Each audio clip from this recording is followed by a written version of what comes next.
અને ભગવાન એવું કહે છે કે એ પવન ગમે એવો વાતો હોય, ગમે એવી તેજ ગતિની અંદર એ આવતો હોય, એને દરવાજો બંધ કરી દે અથવા તો એને ફુગામાં પૂરી દે એ કોણ? એટલે માણસે તરત કલર ઊંચો કર્યો. હિમાની બેન કે માણસ એવું કહે છે કે દુનિયાની સૌથી શક્તિશાળી તો હું છું, આ મેં આટલું બધું ખોટું ફેરવું. અને ત્યારે ભગવાન એવું કહે છે કે તમે શક્તિશાળી, વાત સાચી, હવે સમજો. પુરુષ તમે એમને કીધું કે કઈ વાંધો નહીં, તમે શક્તિશાળી, આ લીંબુના તમે કેટલાય કટકા બાંધી દો ને મૂછ ઉપર આમ તમે લટકાવો તો મૂછનો એક વાળ તમારો નીચે ન ખરે, આખા ગામ તમને પૂછી પૂછીને કામ કરે. પણ તમે ઘરની અંદર આવો એટલે તમે મિયાની મીંદડી કોની સામે થઈ જાઓ. અને ત્યારે પુરુષ સ્વીકારે કે મારા જીવનની અંદર 4 શક્તિ કે જેની સામે મને કશુંય બોલવાનું મન ન થાય. પેલી મારી દીકરી કે ગમે એવી સ્થિતિની અંદર મને આમ ગગલાવીને કહી શકે, મને એમ થાય જ નહીં ક્યારે એની સામે હું બોલું. બીજી મારી બેન કે એની સામે મને ક્યારે એમ ન થાય કે મારે બોલવું છે, કારણ કે એક મને 5 રૂપિયાની રાખડી બાંધીને મારો ઓવણ લઈને એવું કે ભગે ઈશ્વર તારું એટલું બધું આયખું ભરે કે મારા જન્મમાં મને આપે ને એની કરતા અસંખ્ય ગણું તને આપે. ત્રીજી મારી પત્ની, આપણે બોલવા નથી દેતા એ વાત અલગ છે, આપણે સાંભળતા નથી એ વાત એ અલગ છે. પણ પુરુષને, દરેક પુરુષને એવું થાય કે મારી અર્ધાંગના સ્વરૂપે મારા સુખ અને દુઃખની અંદર સાથ આપ્યો છે. ત્રીજી મારી પત્ની કે એ સ્ત્રી પાત્ર કે જેની સામે મને કશું બોલવાનું મન ન થાય. ને ચોથું એવું પાત્ર એટલે મારી માં. આ પાત્ર એવું છે કે જેના કુખની અંદર મેં પાટા મારીને આખી વિશ્વના વિરાટ રૂપના પણ મેં દર્શન કર્યા છે. તો આ 4 સ્ત્રીની સામે મને ક્યારેય બોલવાનું મન થતું નથી. આ પુરુષની મહાનતા છે કે આ 4 પાત્રની સામે બોલતો નથી. બાકી આમ જોઈએ તો અમે બોલવા દેતાય નથી. અને બીજી વાત કે આ નારી શક્તિ સમારોહ શા માટે કરવા પડે ખબર છે?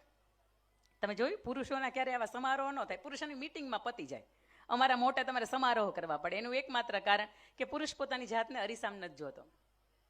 એને ખબર છે કે હું જેવો છું એવો શ્રેષ્ઠ છું, હું જે પણ કામ કરું છું એ શ્રેષ્ઠ કામ કરું છું. આપણને સૌથી બધી તકલીફ અહીંયા એ જ છે કે હું આવી જ કેમ દેખાઉં છું, મારા કરતાં કેમ. અહીં વિશ્વના જેટલા પણ આ મંચની અંદરથી આ જેટલી પણ પ્રતિભાઓ ઉપસ્થિત છે ને, હું ક્યારની નિરીક્ષણ કરતી હતી, એકબીજાને જોવે છે કે કોણ કેવા લાગે છે એમ. તમે બધાય તમારી રીતે શ્રેષ્ઠ જ લાગો છો. દરેક વ્યક્તિ છે ને એનું એક પોતાનું મહત્વ છે. ડુંગળીની રીતે સારી લાગતી હોય, ટમેટું રીતે સારું લાગતું હોય. આ બધું શાકભાજીનો ટોપલો ભેગો થાય ને ત્યારે એને શાકભાજીનું સ્વરૂપ આપી શકાય. પરંતુ દરેક વ્યક્તિને એવું છે કે હું એના કરતાં આગળ કેવી રીતે આવું, હું એના કરતાં સારી કેવી રીતે દેખાઉં. મહત્વની વાત કે હિમાની બેને પણ ખૂબ મજાની એમના પોતાના જીવનના સંઘર્ષની વાત કરી. પણ મારી અહીંયા નારી તત્વની તમને બહુ ઓછી મિનિટોની અંદર વાત કરવી છે, કારણ કે બાકીનો કાર્યક્રમ હજુ ઘણો બધો બાકી છે. એ પુરુષ એવું કે આમ જોઈએ તો 19 નવેમ્બર આપણે પુરુષને વિશ્વ પુરુષ દિવસ તરીકે ઉજવતા હોય અને 8મી માર્ચ એટલે મહિલા દિવસ તરીકે ઉજવતા હોય. પણ સમાજ બહુ ભાગ્યશાળી છે અને અમે એના કરતાં વધારે ભાગ્યશાળી કે છે અમારો સમાજ અમારે દર વર્ષે અમારા નામના કાર્યક્રમો ઉજવે. કોઈ ડૉક્ટરની સંસ્થા ચલાવતું હોય, કોઈ એજ્યુકેશન સંસ્થા ચલાવતું હોય, એમાં દરેકની અંદર દર વર્ષના અંત સુધીમાં એકાદું મંચ તો એવું હોય કે માત્ર નારીઓને સમર્પિત કર્યું હોય.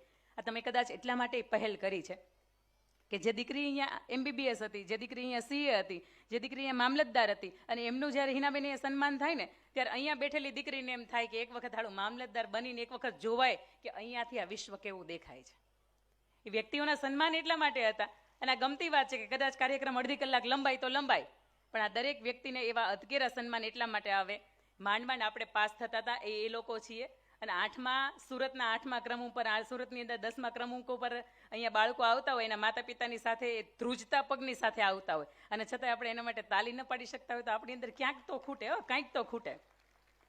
બીજી વાત સમાજની આજે બહુ મહત્વની લાગી કે આપણા ઘરની અંદર જ્યારે બેન પ્રસંગો આવતા હોય ને, અહીંયા બેઠેલા દરેક વ્યક્તિને મારે ટાર્ગેટ રાખીને કહેવો છે કે દરેક પ્રસંગો આવતા હોય ને તો જેના જીવનની અંદર ચૂડી ચાંદલો અને સેથાનો રંગ ઉડી ગયો હોય ને એ વ્યક્તિને આપણે આપણામાં ક્યાંય ભેળવતા નથી. એનું આપણે નામ આપી શકીએ છીએ ગંગા સ્વરૂપ.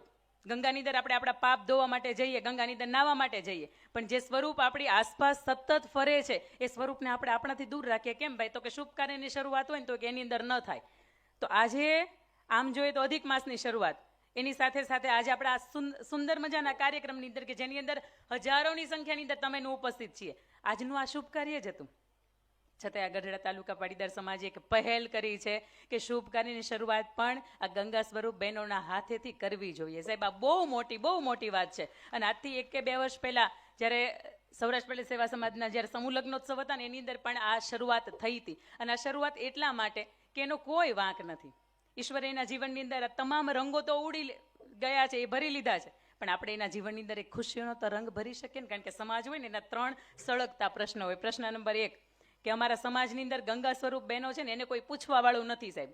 ત્યારે બહુ ગમતી વાત હોય કે આ એવી સંસ્થાઓ અહીંયા ગઢપુર નામની એક એવી સંસ્થાઓ ઊભી કરી છે કે જેની અંદર એમના પપ્પાની હાજરી ન હોય તો આવા સંતાનો છે ને નિઃશુલ્ક રીતે ભણતા હોય. સાહેબ આ સમાજનો એક પ્રશ્ન છે ને પ્રશ્નને ડામવા માટે આ સમાજ શું કરી શકે, સમાજના આગેવાનો શું કરી શકાય એની એક વાત છે. બીજી સમાજની એક વ્યથા છે કે અમારા બાળકો છે ને એને ભણવું છે પણ ભણવા માટેનું કોઈ ભંડોળ નથી અને એ ભંડોળ પણ આ સમાજે અહીંયા આપ્યું છે. અને ત્રીજો એ પ્રશ્ન હોય કે મારા ગામની અંદરથી ઘણા બધા યુવકો એવા છે, આપણા જ સમાજના, આપણા જ ગામના, આપણા જ તાલુકાના એવા યુવકો છે કે જેને રોજગારીના પ્રશ્નો છે, એની પાસે આવડત છે, કળા કૌશલ્ય છે, એની પાસે તાકાત છે 12 ને 18 કલાક લડી શકવાની, પણ કોઈ એવો વેગ નથી કે ન્યાયના નામ ઉપર ક્યાંય જઈને પોતે નોકરી કરી શકે, ક્યાંક ધંધો કરી શકે. સાહેબ આવા રોજગાર તમે યુવકોને આપી શકો અને આપણા સમાજમાંથી એક પણ યુવક એવો બાકી ન રહે કે ક્યાંક રોજગારીના પ્રશ્નથી પીડાતો હોય તો સાહેબ આ સમાજની અંદર આવા સ્નેહ મિલન સમારોહ થતા હોય તો એ લેખે છે.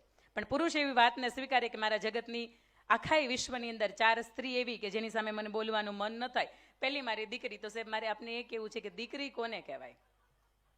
દીકરીની નારીને તમે વંદના કરો, દીકરીને તમે પૂજો અને દીકરીને પહેલી વખત જ્યારે તમે હાથની અંદર તમે લ્યો ને ત્યારે તમે તરત જ એવું કહો કે દીકરી મારી લાડે કવાઈ, લક્ષ્મીનો અવતાર. એને જોઉં જ્યારે એમાં મોગલ દેખાય, એમાં ખોડિયા દેખાય, એમાં ભગવતી દેખાય. હા, વાત સાચી. દીકરીને કદાચ પૂછવામાં આવે કે તમે કોણ છો, તમારા અસ્તિત્વની પરિચય આપો, ત્યારે દીકરી એવું કહે કે મને શક્તિ કહો કે ભક્તિ, હું બંને રૂપે ધારદાર છું. મને શક્તિ કહો કે ભક્તિ, હું બંને રૂપે ધારદાર છું. મને બીક ન બતાવો આફતોની, હું શિરે સત્યને ધરનારી નાર છું.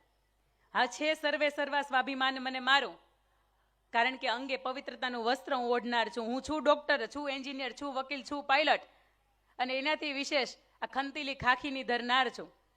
અંકિતા મને વિષ આપો કે અમૃત શું ફેર પડે, હું રોજે રોજ પીનાર છું. આ એવી દીકરીઓ આંગણે બેઠી છે કે એણે પોતાની ખુમારીથી, પોતાની મહેનતથી, પોતાની સંઘર્ષથી આ સિદ્ધિઓ છે હાંસલ કરી છે.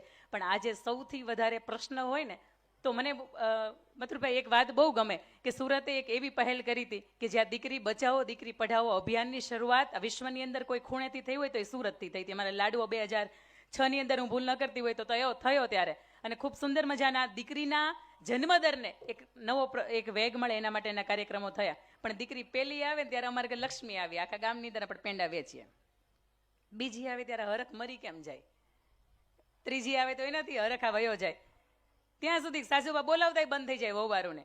પણ બા આપને મારે કેવું છે કે જેથી કિડની ફેલ થઈ ગઈ હોય, કમરના ગોળા ભાંગી ગયા હોય, ઓપરેશન આવ્યું હોય ને તે દિવસે કદાચ દીકરો પાણી ભરીને ગ્લાસ તમને નહીં આપે પણ એ દીકરી આપશે.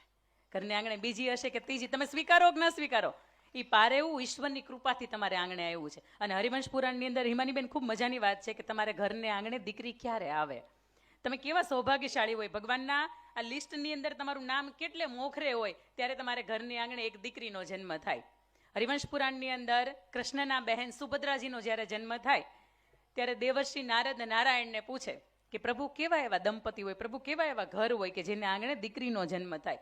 અને ત્યારે સાક્ષાત નારાયણ દેવર્ષિ નારદને આ વાત કહે છે કે દેવર્ષિ નારદ સાંભળો, જે ઘરની અંદર જે દંપતીએ સતત 3 વર્ષ સુધી કોઈ એક ભગવાનની સેવા કરી હોય, એને ઉઠાડવાનાથી લઈને સાંજે સુવડાવવા સુધીના એના તમામ કાર્યક્રમો ભગવાનના શ્રેષ્ઠ રીતે તમે નિભાવો, એક પણ દિવસ ચૂક્યા વિના.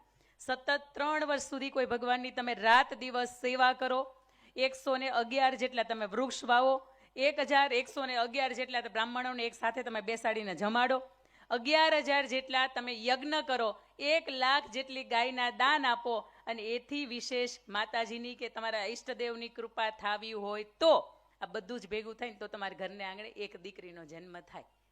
તમારે આંગણે એક હોય કે બે હોય તો માનજો કે સૌભાગ્યશાળી આપણે કેટલા છીએ. આ એટલા માટે કે પુરુષને દરેક સ્ત્રીની સામે નમવું ગમે છે, પણ ક્યારે કે સ્ત્રી એની અંદર નમાવે નહીં, આવી પરિભાષા હોય ને ત્યારે. બીજી વાત મારે તમને કરવી છે, સામૂહિક અહીંયા ગઢડા તાલુકાની દીકરીઓ બેઠી છે, ઘણા બધા ગામના અહીંયા લોકો ઉપસ્થિત થયા છે, ત્યારે કે દીકરી કેવી હોય તો અમને અહીંયા સન્માન કરવાનું મન થાય, દીકરી કેવી હોય તો જેના નામ ઉપર અમે કોલર ઊંચો કરીને જીવી શકીએ, અને દીકરી કેવી હોય તો અમે વિશ્વની અંદર ડંકો વગાડીને કહી શકીએ કે દીકરી હોય તો ગઢડા તાલુકાની અંદર જે છે ને આવી દીકરીઓ હોય.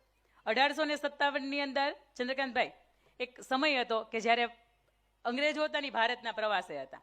આ 1857નો એ સમયની અંદર એક 12 વર્ષની દીકરી છે, મહુવાની બાજુમાં પીઠલ પર કેરાળા ગામ, અને ત્યાં 12 વર્ષની દીકરી પાણી ભરીને પોતાની બેનપણીઓ સાથે પરત આવતી હોય, આવા સમયગાળાની અંદર એક ગોરો અંગ્રેજ અધિકારી જોવે કે આ દીકરી બહુ સુંદર દેખાય છે, અપ્સરા જેવી દેખાય, આની સાથે જો લગ્ન થાય તો ખડેલ આભને ટેકા દઈને આવા દીકરા આપણે ત્યાં ઉત્પન્ન થાય, આની સાથે લગ્ન કરવા જોઈએ. એ ગોરો અંગ્રેજ અધિકારી એ દીકરીની નજીક આવે, એનું બાવડું પકડે અને દીકરીને એવું કહે કે મારે તારી સાથે લગ્ન કરવા છે, તું ખૂબ સુંદર છે, તારા મોહની અંદર હું મોહાયો છું. આવા સમયગાળાની અંદર એ 12 વર્ષની દીકરી સાહેબ માથા ઉપર ગોળી ભરેલી હોય 15 લીટર પાણીની, એ જમણા હાથ ઉપર ફેરવે અને ફર પડતી ઓલા માથા ઉપર મૂકે ને તો અડધું હેમરેજ થઈ ગયું ને આવી સ્થિતિ થઈ જાય. એની સાથે 3-4 એની ટીમ જે મેમ્બર હોય, એના સૈનિકો જે આવ્યા હોય એમને લઈ જાય. એ 12 વર્ષની દીકરી ઘરને આંગણે ફરીથી પરત ફરે અને એના બાપુને સામે રડતી હોય, બાપુને એવું કે બાપુ જીવવું નથી. એના પિતાશ્રી પૂછે છે કે બેટા જીવનની અંદર 12 વર્ષની ઉંમરની અંદર એક પણ કામ એવા નથી કર્યા કે તારે જીવવું નથી, તો છતાંય આજે તું કેમ એવું કહે છે મારે જીવવું નથી? અને ત્યારે દીકરી એવું કહે છે કે બાપુ ઓલો ગોરો અંગ્રેજ અધિકારી હતો ને એને મારું બાવડું પકડ્યું હતું. હવે તમારી પાસે 2 વિકલ્પ છે, કાં તો તમે મને કટોરો ઝેર આપો, મારે પી જવું છે, હવે જીવાય નહીં, કારણ કે પરપુરુષે મને સ્પર્શ કર્યો છે, હવે જીવાય નહીં, અને અથવા તો તમારી પાસે બીજો વિકલ્પ છે કે તમારી પાસે એક એવો વિકલ્પ છે કે તમે મારા સગપણ એક નક્કી કરી નાખ્યા છે. 1857નો સમય એટલે ત્યારે સગપણ નાનેથી થઈ જતા. એ 12 વર્ષની દીકરી એવું કહે છે કે બાપુજી તમે મારા સગપણ નક્કી કરી નાખ્યા છે કે 17 વર્ષના એ નાનકાને સંદેશો મોકલો કે જો એના કાંડાની અંદર તાકાત હોય તો એ ગોરા અંગ્રેજ અધિકારીને મારે, એના લોહીની અંદર ચૂંદડી ડૂબોડે અને પછી ભર મંડપની અંદર મને ઓઢાડવા માટે આવે. સાહેબ ઇતિહાસ સાક્ષી છે કે 17 વર્ષના નાનકાએ એ ગોરા અંગ્રેજ અધિકારીને માર્યો હતો, એના લોહીની અંદર ચૂંદડી ડૂબોડી હતી અને પછી આ દીકરીને ઓઢાડવા માટે આવ્યા હતા. સાહેબ મારા વાતના માધ્યમથી આપણે એ પૂછવું છે કે 12 વર્ષની દીકરીને ખબર પડતી હતી કે કોઈ પારકો પુરુષ આપણો સ્પર્શ કરે તો જીવાય નહીં. આજે આ 22 વર્ષની દીકરીને ખબર ન પડે? પડે. સંગત બદલે પણ ત્યારે ઘણા બધા ફેરફાર પડતા હોય. અહીંયા બેઠેલી દરેક દીકરીઓ છે ને ગાંઠ મારજો કે બાપને આંગણે જ્યાં સુધી છીએ ને ત્યાં સુધી ખાનદાની ને ખુમારીથી જીવાય. જો જીવનની અંદર તમારી અંદર ખાનદાની ખુમારી વફાદારી તમે બાપને આંગણે ન બતાવી શકો, તમે બતાવી કોને આંગણે શકો? તમે કોને સામે વફાદાર થવું છે? કોની સામે તમે તમારી ખાનદાની વાતો કરશો?